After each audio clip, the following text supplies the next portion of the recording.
আমি বাংলাদেশের খুলনা জেলার বাসিন্দা। বিয়ের ২ বছর পরেই আমার শ্বশুর শাশুড়ি এক পথ দুর্ঘটনায় মারা যান। শ্বশুরবাড়িতে আমার এক অবিবাহিত শালী ছিল, যার বয়স ১৭ বছর। শ্বশুর শাশুড়ি মারা যাওয়ার পর থেকেই আমার শালা আর তার বউ মিলে শালীর উপর খুব অত্যাচার করত। শালীর আর কোথাও যাওয়ার জায়গা ছিল না, তাই মুখ বুজে সব কিছু সহ্য করে নিত। আমার বউ তার একমাত্র বোনের এই অবস্থা দেখে খুব ভেঙে পড়েছিল। একদিন রাতে আমি আর আমার বউ বেডরুমে শুয়ে আছি। ও আমার বুকে হাত বোলাতে বোলাতে বলল, শোনো না, বলছি তুমি তো জানোই দাদা বৌদি আমার বোনের উপর কি অত্যাচার করে। তোমার যদি কোনো অসুবিধা না হয় তাহলে আমি আমার ছোট বোনটাকে এখানে নিয়ে আসি। আমার বউ তখন 7 মাসের গর্ভবতী ছিল। শুনে আমি বললাম, এ তো ভালো কথা। রাখি যদি এই সময় আমাদের বাড়িতে এসে থাকে তাহলে তুমি একটু আরাম পাবে। মাও তো এই সময়ে বোনের বাড়ি গেছে। এই অবস্থায় পুরো বাড়িটা তোমাকেই তো সামলাতে হয়। রাখি এসে থাকলে তোমার হাতে হাতে কাজ করে দিতে পারবে। আমার শালি রাখি এই বয়সে দেখতে এতটাই সুন্দর ছিল যে পাড়ার সব ছেলেরা ওর প্রেমে হাবুডুবু খেত। ওর জন্য পাগল ছিল সবাই। আমার শালা বউ ভাবতো হয়তো রাখির স্বভাব চরিত্র ভালো না, তাই সব ছেলেরা ওর পেছনে ছুটে বেড়ায়। সেজন্য ওর দাদাও রাখিকে বাড়ির বাইরে বেশি বেরোতে দিত না। কিন্তু আমার শালা আর তার বউ আমার বউকে খুব ভালোবাসতো। কারণ আমার বউ যখনই বাপের বাড়ি যেত নিজের দাদা বৌদির জন্য ভালো ভালো জিনিসপত্র, দামি জামা কাপড়, বিভিন্ন রকম খাবার নিয়ে যেত। আমিও আমার বউকে বলি, ওদের যা লাগবে তুমি ওদের কিনে দিও, কারণ আমার টাকা পয়সার কোনো অভাব নেই। তবে আমার শ্বশুরবাড়ির ওরা ছিল একটু গরিব। শ্বশুরের ছোট একটা চাল ডালের দোকান ছিল। এখন দোকানে শালাই বসে। সেজন্য আমি বিয়ের পর থেকেই আমার শ্বশুরবাড়িতে টাকা পয়সা দিয়ে সাহায্য করি। আমাদের বিয়ের 4 বছর পর এই প্রথমবার আমার বউ মা হতে চলেছে। অনেক ডাক্তার কবিরাজ দেখানোর পর ও মা হতে পারবে। ও এখন খুব খুশি। সব মেয়েদেরই তো মা হওয়ার ইচ্ছা থাকে। 2 দিন পর আমি শ্বশুরবাড়ি গিয়ে রাখিকে আমাদের বাড়িতে নিয়ে আসি। আমি রাখিকে আমাদের বাড়িতে কিছুদিনের জন্য নিয়ে আসবো শুনে শালা আর বৌদি তো খুব খুশি, কারণ ওদের বাড়ি থেকে একটা বোঝা সরে যাচ্ছে। বাবা মা মারা যাওয়ার পর রাখির লেখাপড়া বন্ধ হয়ে যায়। তাই এখানে আসার পর আমি রাখিকে একটা স্কুলে ভর্তি করে দিই, আর ওর জন্য একটা প্রাইভেট টিচারও রাখি। কারণ ওর এখন পড়ার সময়, আর মেয়েদের লেখাপড়া শেখাটা খুব দরকার। আমাদের বাড়িতে এসে রাখি আমার বউকে বাড়ির কাজে অনেক সাহায্য করছে। আমার বউয়েরও নিজের বোনের সাথে থাকতে খুব ভালোও লাগছে। ধীরে ধীরে ডেলিভারির ডেটটাও এগিয়ে এলো। কাল ওকে চেক আপের জন্য ডাক্তারের কাছে নিয়ে যেতে হবে। পরের দিন সকালে আমরা ডাক্তারের কাছে যাই। ডাক্তার চেক আপ করে বলেন বাচ্চা নাকি উল্টো আছে, তাই ওর সিজার হওয়ার সম্ভাবনাটাই বেশি। এই কথা শুনে আমি আর আমার বউ তো খুব চিন্তায় পড়ে যাই, কারণ সিজার করাটা ভীষণ কঠিন। আগের অবস্থায় ফিরে যেতে অনেকটা সময় লাগে, আর একটা মেয়ের কাছে সেটা খুবই কষ্টের। আমি আমার বউকে ভীষণ ভালোবাসি। ওর কষ্ট আমি সহ্য করতে পারি না, কিন্তু কি করব, কপালে যা আছে তাই তো হবে। ডাক্তার দেখিয়ে বাড়ি ফিরে দেখি রাখি ঘরের সব কাজ গুছিয়ে আমাদের জন্য রান্না করে রেখেছে। আমরা তো দেখে অবাক হয়ে গেলাম। এই বয়সে রাখি সমস্ত কাজ করতে জানে। কারণ শ্বশুর শাশুড়ি মারা যাওয়ার পর বৌদি বসে বসে আরাম করত, আর সংসারের সমস্ত কাজ ননদকে দিয়েই করাতো। রাখিকে দেখে আমার বউয়ের তো চোখে জল চলে এলো। আমি ওকে সান্ত্বনা দিয়ে বললাম, দেখো তুমি এখন অসুস্থ, সেই জন্য রাখি কাজ করছে। আমি জানি তোমার বোন খুব ভালো একটা মেয়ে। তুমি দেখবে ওর যেখানেই বিয়ে হবে সবাইকে নিয়ে খুব সুখে থাকবে। এরপর থেকে সংসারের সমস্ত কাজ রাখিকেই করতে হয়, কারণ আমার বউ ভীষণ অসুস্থ হয়ে পড়ে। আমি বলেছিলাম একটা কাজের লোক রেখে দিই, কিন্তু রাখি বলল, না না জামাইবাবু, বাড়ির কাজ আমি সামলে নিতে পারবো। কিছুদিন পর ডাক্তারের কাছে আবার নিয়ে গেলে ডাক্তার বলে, আপনার স্ত্রীর ডেলিভারির সময় চলে এসেছে। ডাক্তারের কথা মতো আমি স্ত্রীকে তখনই হাসপাতালে ভর্তি করে দিই। রাত 10টার সময় ডাক্তার সিজার করতে অপারেশন রুমে নিয়ে যায়। আমি বাইরে বসে অপেক্ষা করছি। আধ ঘন্টা পর একজন নার্স বেরিয়ে এসে আমাকে খবর দেয়, আমার নাকি ছেলে হয়েছে। বউ ও ছেলে দুজনেই ভালো আছে। এই কথা শুনে আমি নিজেকে আর ধরে রাখতে পারলাম না। দৌড়ে গেলাম আমার বউ আর বাচ্চাকে দেখতে। 4 বছরের দীর্ঘ অপেক্ষার পর আমরা বাবা মা হতে পারলাম। বাচ্চাটাকে যেই কোলে নিতে যাব, একজন নার্স এসে বারণ করলেন। আমি আমার বউয়ের দিকে তাকালাম, দেখি ওর চোখে জল। আমি জানি এই দিনটার জন্য ও অনেক অপেক্ষা করেছে। ডাক্তার বলেন 7 দিন হাসপাতালে থাকতে হবে, তারপর ছুটি। আমি আর বাড়ি গেলাম না।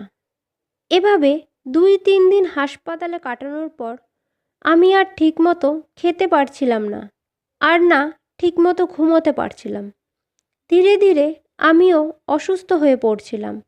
আমি তখন বোনের বরকে ফোন করে বললাম যে, তুমি এক রাতের জন্য হাসপাতালে এসে থাকো, আমি আজ রাতে বাড়িতে গিয়ে একটু বিশ্রাম নিয়ে আসি, কারণ আমার শরীরটা খুব খারাপ লাগছে। এই কথা শুনে আমার বোনের বর তখনই হাসপাতালে চলে আসে। আমি আর দেরি না করে বাড়িতে চলে যাই। বাড়ি যেতে যেতে রাত 9টা বেজে গেল। গিয়ে দেখি রাখি শুয়ে আছে, কারণ এখন তো বাড়ির সব কাজ ওকে একাই করতে হয়। ওরও তো একটু আরামের দরকার। তাছাড়া বাড়িতে একা একা কি করবে? এত বড় বাড়ি, বেচারি হয়তো একা থাকতে ভয় পায়।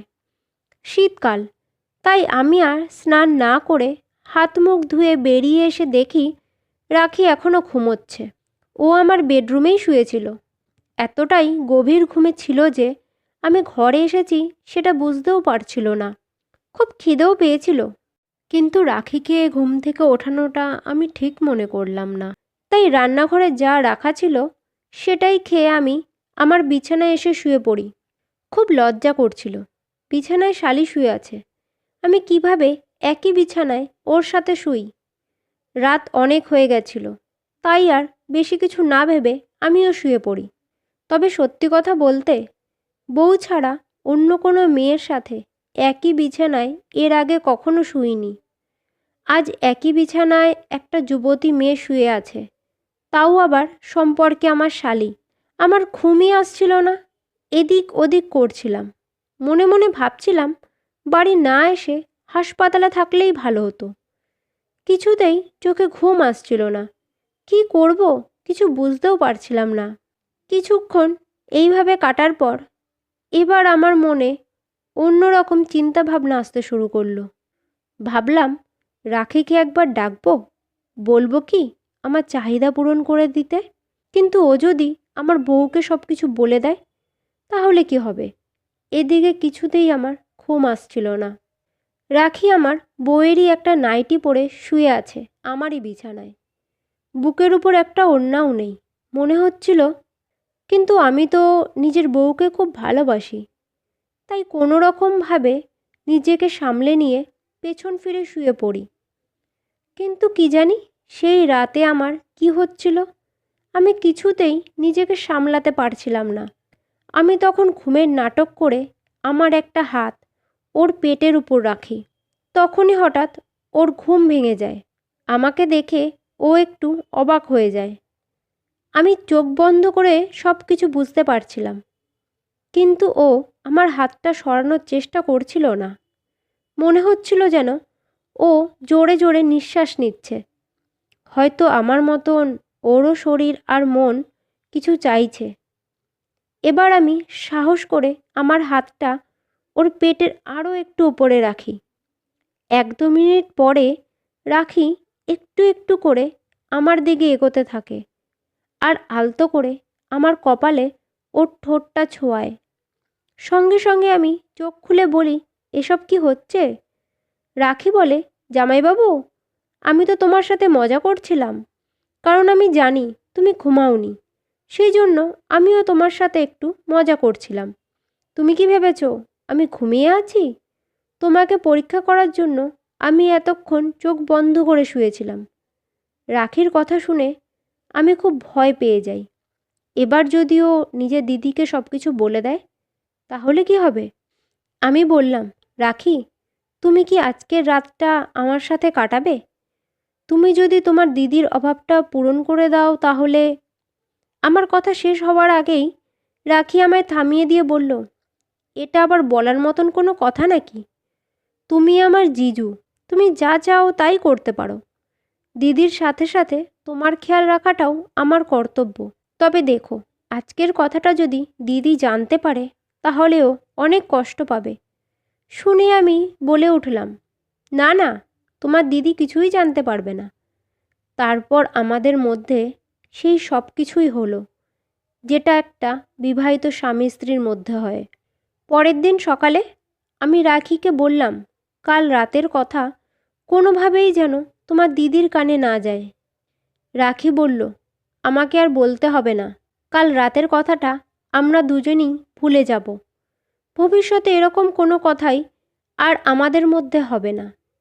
আমরা দুজনেই বুঝতে পেরেছিলাম যে কাল রাতে যা হয়েছে তা ঠিক হয়নি, কারণ আমরা দুজনেই সেই মেয়েটাকে ঠকিয়েছিলাম যে শুধু আমাদের কথাই ভেবেছে। মানুষ খারাপ রাস্তায় অনেক তাড়াতাড়ি এগিয়ে যায়, কিন্তু সেই রাস্তা থেকে ফিরে আসতে তার অনেক সময় লেগে যায়। আমি আর বেশি দেরি না করে তাড়াতাড়ি হাসপাতালে চলে গেলাম। 4 দিন পর বউ বাচ্চাকে নিয়ে বাড়ি আসলাম। এরপর থেকে কখনো শালির দিকে চোখ তুলে তাকাইনি। এখন আমি বউ বাচ্চা নিয়ে অনেক ভালো আছি। আমার একটা কাকাতো ভাই আছে।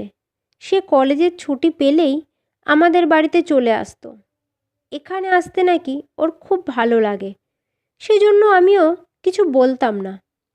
আমি আর ওর বৌদি যা বলি সব কিছুই ও এক কথায় শুনে নেয়, কোনো কিছুতেই না বলে না। এখন আমার ভাই বিয়ের উপযুক্ত হয়ে গেছে, ওর জন্য মেয়েও দেখা হচ্ছে। ধীরে ধীরে আমাদের বাড়িতে আসতে যেতে রাখির সাথে আমার কাকাতো ভাই সুমনের একটা ভালোবাসার সম্পর্ক তৈরি হয়। তাই আমরা ওদের দুজনের বিয়ে দিয়ে দিই। এখন ওরা দুজনেই সুখে সংসার করছে। বন্ধুরা, গল্পটা কেমন লাগলো কমেন্টসে অবশ্যই জানিও। যদি ভালো লেগে থাকে তাহলে ভিডিওটাকে একটা লাইক আর চ্যানেলটাকে সাবস্ক্রাইব করে দিও। আর হ্যাঁ, আমার ভিডিও দেখার জন্য তোমাদের সবাইকে ধন্যবাদ।